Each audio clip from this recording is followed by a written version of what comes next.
2025 question 3B 3 मार्कला आलेला हा प्रश्न आहे. प्रश्न काय आहे बघूया. Draw a circle with radius 4.1 centimetre. Construct tangents to the circle from a point at a distance 7.3 centimetre from the centre. First आपण ड्रॉ करूया सर्कल, तो म्हणजे रेडियस 4.1. ठीक आहे. तर फर्स्ट आपण प्रोटेक्टर घेणार. प्रोटेक्टरसाठी एक पेन्सिल असणार आहे. त्यानंतर आपण घेऊया स्केल. ओके.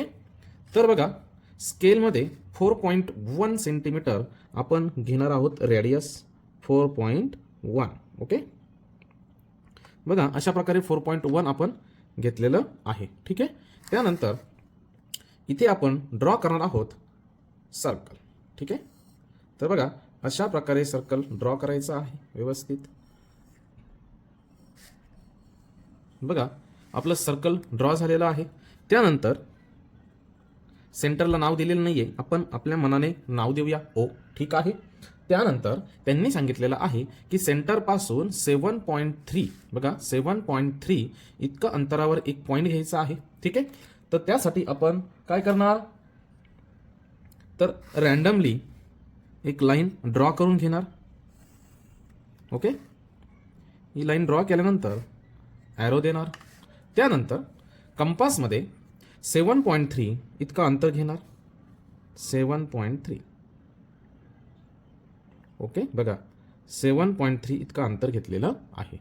ठीक आहे. हे बघा 7.3 इतका अंतर मी घेतलेलं आहे. त्यानंतर सिंपल हे जे सेंटर आहे या सेंटरवरती कंपास ठेवणार आणि इथे एक सिंपल आर्क घेणार. हा आर्क झाल्यानंतर इथे आपण नाव देणार. बघा इथं ओ दिलेलं आहे, इथे पी असे नाव देऊया. त्यानंतर बघा त्यांनी सांगितलं ह्या पॉईंट पी मधनं 2 टँजंट ड्रॉ करायच्या आहे. तर त्यासाठी एक छोटीशी मेथड आहे. एक आपल्याला सेगमेंट भेटलेली आहे ओपी. ह्या ओपी सेगमेंटला एक परपेंडिक्युलर बायसेक्टर ड्रॉ करणार. फर्स्ट आपण परपेंडिक्युलर बायसेक्टर ड्रॉ करूया. त्यासाठी आपण अर्ध्यापेक्षा जास्त अंतर घेत असतो. एक आर्क वरती ड्रॉ करणार. सेम एक आर्क खालच्या दिशेने ड्रॉ करणार. हे अंतर तसंच ठेवायचं आहे. हे कंपास इथून उचलायचं आहे आणि पी वरती ठेवायचं आहे. ठीक आहे. त्यानंतर सेम त्या आर्कला एक दुसरा आर्क ड्रॉ करणार. इंटरसेक्ट इथे तेच करणार. बघा इथे झालेलं आहे आणि इथे झालेलं आहे. त्यानंतर सिंपल हे जे 2 आपल्याला पॉईंट्स भेटलेले आहे त्या 2 पॉईंट्सला आपण जॉईंट करणार. ठीक आहे. आणि हे जॉईंट केल्यानंतर बाळांनो आपल्याला परपेंडिक्युलर बायसेक्टर भेटलेली आहे आणि इथे एक पॉईंट भेटलेला आहे. इथे आपण ॲरो देणार. ओके. आणि हा पॉईंट भेटल्यानंतर सिंपल त्या पॉईंटवरती कंपास ठेवायची आहे आणि त्यानंतर एकदम सिंपल ओ वरती पेन्सिल ठेवणे. ओके. ओ वरती पेन्सिल ठेवल्यानंतर सिंपल तुम्ही इथून असा आर्क ड्रॉ करू शकता. सिंपल असा. बघा हा अर्धा सर्कल जरी ड्रॉ केला तरी चालतो किंवा तुम्ही सिंपल इथे जरी आर्क ड्रॉ केले तरी चालणार आहे. पुन्हा एकदा सांगतो, ही कंपास इथे ठेवायची आहे आणि त्यानंतर सिंपल आर्क ड्रॉ करायचे आहेत. असं झाल्यानंतर तुम्हाला अजून 2 पॉईंट्स मिळतील. पेनाचा वापर करायचा नाहीये पेपरला. मी फक्त हायलाईट करण्यासाठी पेन वापरतोय, तुम्ही पेन वापरायचा नाही. बघा हे 2 पॉईंट्स भेटले आणि सिंपल या 2 पॉईंट्समधून जाणारी आपल्याला रेषा ड्रॉ करायची आहे. सिंपल बघा हा एक पॉईंट आहे पी, हा तुम्हाला भेटलेला आहे. ठीक आहे. सिंपल ड्रॉ करणार, ॲरो देणार. ही झाली एक टँजेंट. तुम्ही भले नावं द्या. इथे मी नाव देतो ए आणि इथे मी नाव देतो बी. ओके. आता बी आणि पी मधून जाणारी एक लाईन ड्रॉ करायची आहे आणि तीच तुमची टँजेंट असणार आहे. बघा अशा प्रकारे तुम्हाला 3 मार्क्स मिळणार आहेत. इतका सिंपल असा हा आपला प्रश्न होता. प्रश्न जर बघितला तर मार्च 2025ला आलेला आहे. क्वेश्चन 3B आपलं चॅप्टर आहे construction. Okay. Same question paper March 2025 4 मार्काला प्रश्न आलेला आहे. क्वेश्चन 4 मध्ये triangle ABC is similar to triangle PQR. दोघं वेगळे ट्रायंगल आहे आणि ते सिमिलर आहे. In ABC AB 3.6 centimetre, BC 4 centimetre and AC 4.2 centimetre. The corresponding sides of a triangle ABC and PQR are in the ratio 2:3. Construct triangle ABC and triangle PQR. आता अशा वेळेस काय होतं बघा बाळांनो, तर ट्रायंगल एबीसी साठी तिघं साईड दिलेल्या आहे, म्हणजे ट्रायंगल एबीसी आपण एकदम सोप्या पद्धतीने ड्रॉ करू शकतो. बट PQR आपल्याला लगेच ड्रॉ करता येणार नाही. त्याच्यासाठी आपल्याला 3 गोष्टी माहीत हव्या. जशा एबीसी साठी 3 साईड्स माहीत आहेत, तशाच PQR साठी आपल्याला 3 साईड्स शोधायच्या आहे. तर कशा शोधणार, तर आपल्याला कंडिशन दिलेली आहे बघा. इथे नॉर्मल थेअरी सुद्धा लिहिणं गरजेचं आहे, फक्त कन्स्ट्रक्शन्स करून चालणार नाही. तर बघा, ट्रायंगल दिलेला आहे आपल्याला, तर ट्रायंगल एबीसी हा सिमिलर आहे ट्रायंगल PQR, हे आपल्याला गिव्हन आहे. ओके, हे झालं गिव्हन. त्यानंतर जर दोन ट्रायंगल सिमिलर असतील तर त्यांच्या करस्पॉन्डिंग साईडचा रेशो इक्वल असतो. तर आपण त्यांच्या करस्पॉन्डिंग साईड्स घेऊया नावावरनच. बघा, AB divide by PQ is equals to BC divide by QR is equals to last येणार आहे AC डिवाइड बाय PR. ठीक आहे, तुम्ही इथे रिझन देऊ शकतात, corresponding sides of similar triangle. ठीक आहे, त्यानंतर आपण व्हॅल्यूज टाकूया. ठीक आहे, तर AB आपल्याला दिलेला आहे 3.6, तर 3.6 divide by PQ is equals to BC आपल्याला दिलेला आहे 4, तर 4/QR इज इक्वल्स टू, आणि AC आपल्याला दिलेला आहे 4.2 डिवाइड बाय PR. ठीक आहे, आणि आपल्याला अजून एक रेशो होता, तो म्हणजे करस्पॉन्डिंग साइड्सचा जो रेशो येतो 2:3 आहे, म्हणजेच यांचा जो रेशो येतो तो 2 डिवाइड बाय 3 येतो, म्हणजे या सर्व साइडचा रेशो 2/3 आहे, 2:3. त्यानंतर आपण हे सेपरेट करूया, प्रत्येकासाठी कॅल्क्युलेशन वेगळे होणार आहे. Therefore 3.6/PQ is equal to 2/3. Okay, त्यानंतर 4/QR इज इक्वल्स टू 2/3. त्यानंतर 4.2 okay divide by PR is equals to 2/3. त्यानंतर आपण घेणार आहोत रेसिप्रोकल. बघा, PQ, ठीक आहे, किंवा मी PQ इकडे घेतला तर हा 2/3 इकडे येणार, म्हणजे 3.6 ला मल्टिप्लाय होणार आहे 3/2, म्हणजे ही पूर्ण टर्म इकडे आणा आणि ती उलटी करा, रेसिप्रोकल घ्या. Same QR is equal to 4 as it is, इथे येणार 3/2. Same PR is equal to 4.2 multiply 3/2.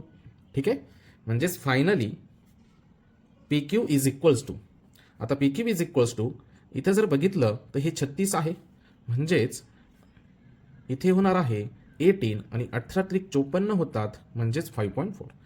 त्यानंतर इथे 2 कॅन्सल, आणि 2 3 6 होतो, म्हणजेच QR आहे 6.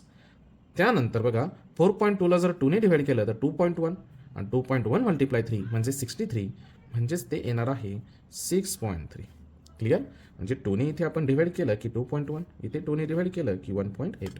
ठीक आहे, अशा प्रकारे आपल्याला PQ, QR आणि PR भेटलेले आहेत, म्हणजेच आपल्याला दोघं ट्रायंगल्सच्या साईड्स भेटलेल्या आहे. तर अगोदर आपण त्यांच्यासाठी रफ डायग्राम काढूया. रफ डायग्राम, आणि रफ डायग्राम नाही काढल्या तरी चालतं. ठीक आहे, पण आपण रफ डायग्राम घेऊया. तर बघा, हा एक ट्रायंगल आणि हा दुसरा ट्रायंगल, नाव देऊया ABC, आणि दुसरं नाव आहे PQR. ठीक आहे, तर AB आहे 3.6, BC आहे 4 अँड AC आहे 4.2. सेम PQ आहे 5.4, QR आहे 6, आणि PR आहे 6.3. ठीक आहे, आता अशा प्रकारे आपल्याला फक्त आणि फक्त ट्रायंगल ड्रॉ करायचे आहेत. तर ट्रायंगल ड्रॉ करण्यासाठी आपल्याला माहीत आहे, आपण फर्स्ट बेस घेत असतो. ठीक आहे, आता पुढच्या गोष्टी खूप सोप्या आहेत. तर बघूया आपण. फर्स्ट आपण घेणार आहोत बेस, तो आहे BC. ठीक आहे, 4 सेंटीमीटर. तर इथे आपण 4 सेंटीमीटर घेऊया. तर स्केल घेतल्यानंतर आपण घेणार आहोत BC, तो सिंपल 4 सेंटीमीटर घ्यायचा आहे. तर बघा, मी घेणार आहे 4 सेंटीमीटर, 4 पासून इथं मी घेतलेले नाही. ठीक आहे, तर हे झालेलं आहे 4 सेंटीमीटर बेस. नाव देऊया आपण BC 4 सेंटीमीटर. त्यानंतर AB आहे 3.6 सेंटीमीटर. तर ह्या कंपासचा आपल्याला वापर करायचा आहे. तर 3.6 सेंटीमीटर आपण अंतर घेणार आहोत, 3.6. ओके, तर बघा, मी 3.6 इतकं अंतर घेतलेलं आहे. ओके, बघा 3.6 तुम्ही बघू शकतात, 3.6. क्लिअर, आणि सिंपल काय करायचं आहे, बी वरती कंपास ठेवायचा आहे आणि वरती एक आर्क असा मारायचा आहे. ठीक आहे, त्यानंतर आपल्याला अंतर घ्यायचं आहे 4.2 AC साठी. तर पुन्हा एकदा आपण हे घेणार आणि 4.2 इथून इथपर्यंत मी घेतलं, हे अंतर ॲक्च्युली 4.2 आहे. त्यानंतर आपण ठेवणार C वरती कंपास, आणि सिंपल एक आर्क, त्या आर्कला एक आर्क आपण इंटरसेक्ट करणार आणि आपला ट्रायंगल रेडी आहे. आपण सेगमेंट्स ड्रॉ करूया, तिथे जॉईनिंग करूया आणि इथे देणार ए.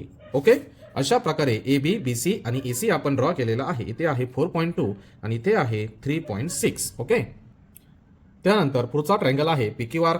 त्यासाठी पुन्हा एकदा आपण घेणार आहोत बेस, तो आहे 6 सेंटीमीटर. तर बघा, आपण 6 सेंटीमीटर बेस असलेला ट्रायंगल घेऊया. ठीक आहे, तर 6 सेंटीमीटर मी इथे ड्रॉ करत आहे, 6 सेंटीमीटर. ठीक आहे, तर बघा नाव देऊया क्यू आर 6 सेंटीमीटर.